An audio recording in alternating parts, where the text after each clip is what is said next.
مولاي صل وسلم دائما دائما دائما دائما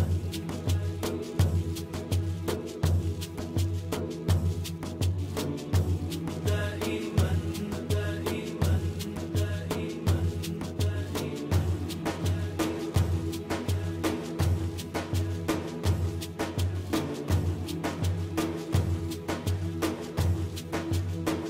مولاي صل وسلم دائما أبدا على حبيبك خير الخلق كلهم مولاي صل وسلم دائما أبدا على حبيبك خير الخلق. Ladies and gentlemen, announcing the arrival of our guest of honor, the Honorable Datuk Haji Muhammad Rashid Hassan, Deputy Chief Minister of Penang. Please rise, ladies and gentlemen, and let's give a big round of applause to receive the arrival of our guest of honor, Datuk Haji Muhammad Rashid Hassan, Datuk Mansur Hadi Osman, and our international guest speakers, Dr. Tareq, Al-Suwaidan.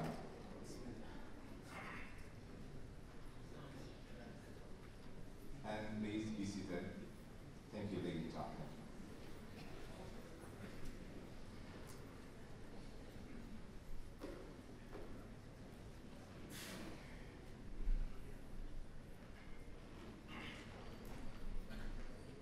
Bismillahirrahmanirrahim. The Honorable Datuk Haji Muhammad Rashid Hassan, Deputy Chief Minister 1 of Penang State Government.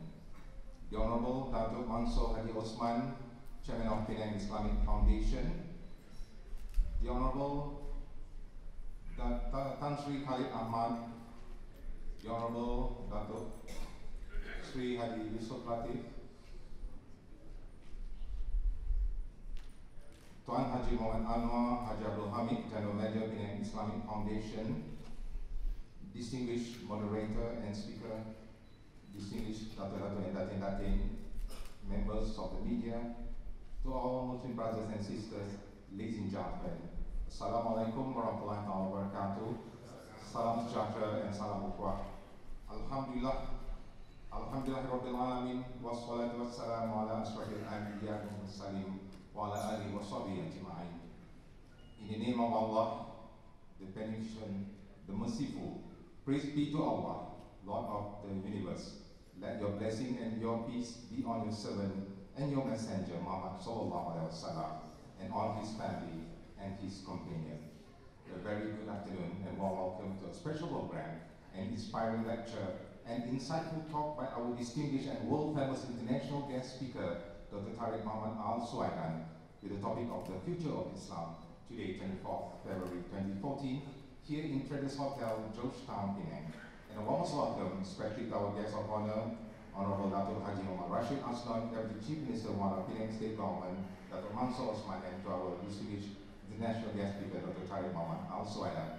So once again, ladies and gentlemen, let's give a big round of applause to welcome our guest of honor, our guest speaker, and all our guests, Muslim brothers and sisters who are present here at this beautiful program.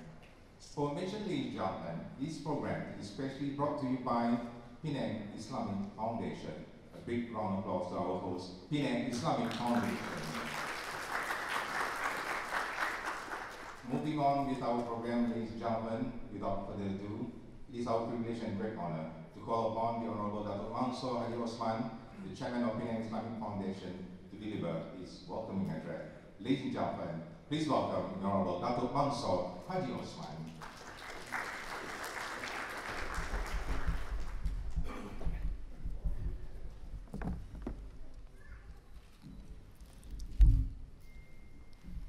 Assalamualaikum warahmatullahi wabarakatuh. Salam sejahtera. Bismillahirrahmanirrahim. Alhamdulillah. Alhamdulillahirabbil alamin. Salatu wassalam ala asyrafil anbiya wal mursalin wa ala alihi wa sahbihi ajma'in. Saudara pengacara majlis yang berhormat Datuk Haji Rashid Hassan, Timbalan Ketua Menteri 1 Negeri Pulau Pinang, guest speaker kita yang kita hormati, Dr. Tareq Muhammad Al-Suwaidan, distinguished guest kita pada hari ini, tuan-tuan dan puan-puan yang saya hormati sekalian. A very welcome to all of you and good afternoon. Ahlan wa sahlan, Dr. Tareq Al-Suwaidan. I would like first to thank you, all of you, for taking time to participate in today's talk entitled The Future of Islam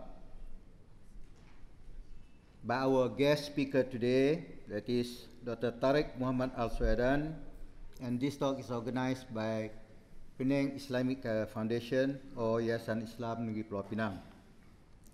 This is a very encouraging and crucial topic for all Muslims and even non-Muslims alike, as our world today becomes more interconnected by technology, as has been called or described by many scholars as a borderless world. And consequently, we have witnessed more and more people of different faiths and religious beliefs or ideas are coming into contact as never before in the past. And in this new dynamism, coupled with events such as recent developments in the Middle Eastern countries and what is termed as Islamophobia in the West, so what will be the future hold for Islam? And what are its challenges and the prospects for the future? I believe Dr. Tareq will delve into these issues. And before he does that, ladies and gentlemen, let me first introduce to you our guest speaker for this most thought-provoking topic. Dr. Tareq Muhammad Al-Suwaidan is a well-known Kuwaiti entrepreneur, author and speaker, and he is famous in the Middle East and in Muslim communities throughout the world for his management and strategic planning, training, motivational speaking, and television shows and appearances. And according to Forbes, the Forbes magazine, the Arabic edition, Dr. Tareq Muhammad Al-Suwaidan ranks second in annual income among Islamic speakers in the Muslim world. Dr. Tareq Muhammad Al-Suwaidan was trained in the classical Islamic sciences in his youth days and lived and studied in the United States, having received a Bachelor of Science in the Petroleum and Natural Gas Engineering from Penn State University and Masters of Science and a PhD in Petroleum Engineering from the University of Tulsa, Oklahoma. As for politics, he is a leader of the Muslim Brotherhood in Kuwait and describes himself as a moderate Islamist, And according to articles written about him in the West, he holds pro-democratic free speech and freedom of religion viewpoints, and is one of the signatories. Of a common word between us and you, which is an open letter by Islamic scholars to Christian leaders calling for peace and understanding. And in the year 2006, he demanded that the European Union, as well as the rest of the world, to enact a law that forbids the insult to religious figures and religious sacred opinions. He has supported women's rights within the Islamic Sharia law and advocated for reforming traditional understanding of Islam. Distinguished guests, ladies and gentlemen, I would like to introduce to you Dr. Tareq Muhammad Al-Suwaidan, and please give him a big round of applause.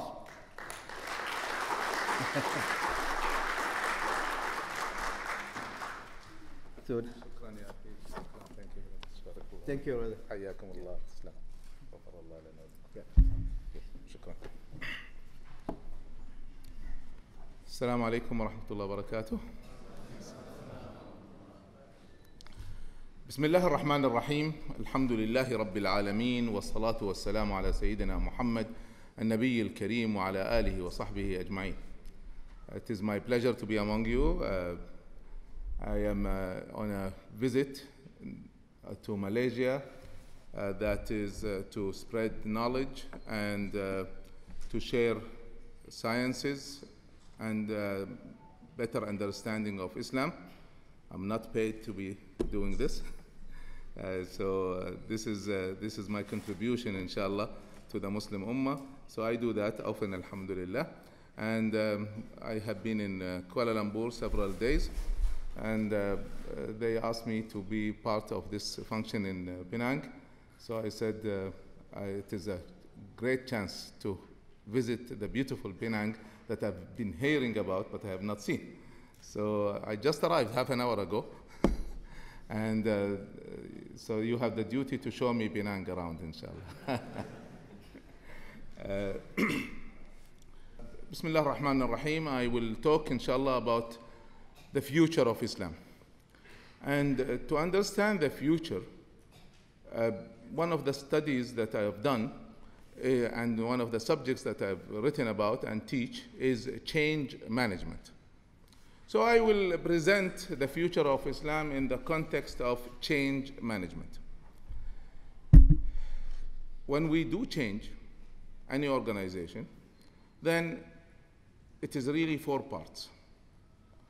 If you want to achieve practical change, effective change, then you concentrate on 4 things.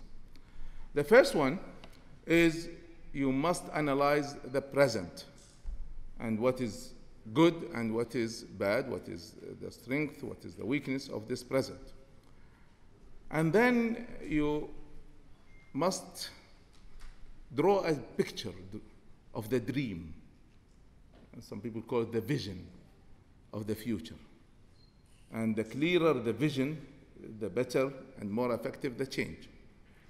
And then that is not enough, but we have to show how are we going to move from this present to this future? What is the plan? And then finally, which many people do not recognize and do not plan for, is resistance. Who is going to resist you from achieving that future? So there is a science, a full science called resistance. And within that science, which I also teach, is resistance and how to resist the resistance. So this is what I'm going to share with you, inshallah, in this hour, bi'idhnillah. Let us start with the present. The Muslim world is not equal. There are some countries that are advanced, like Malaysia, mashallah, and there are some countries that are at the bottom of the competitiveness of the world. And I follow, and I urge you also to follow, the numbers presented yearly by the World Economic Forum in a report called the Global Competitiveness Report. And it shows you where each country stands in the competition of the world, and not only its order, but also they go deep into the exact numbers of where do you stand on education, on infrastructure, on health, etc., creativity. So they give you major indicators and show you exactly where is your weakness and where are your strengths. So again, the Muslim world is not equal. There are countries that have advanced, in some areas at least, and some that have advanced and stopped, and some countries that have continuously advanced. Few examples. Turkey, for example, have advanced hugely when it comes to economics. And currently, Turkey is number 17 in the world when it comes to economics. While in education, it has not advanced much. And Turkey is number 61 out of 139 countries. Malaysia have advanced quickly for a while, and it reached number 24, sometimes 25, 26, in that area, and stopped. For several years, you have not moved. So you need to look deeply into that. Why? Something happened. I'm not here to criticize or analyze a certain country, but I would like to share with you that these numbers show us where we stand presently. So, for example, Egypt, when it comes, say, to education and higher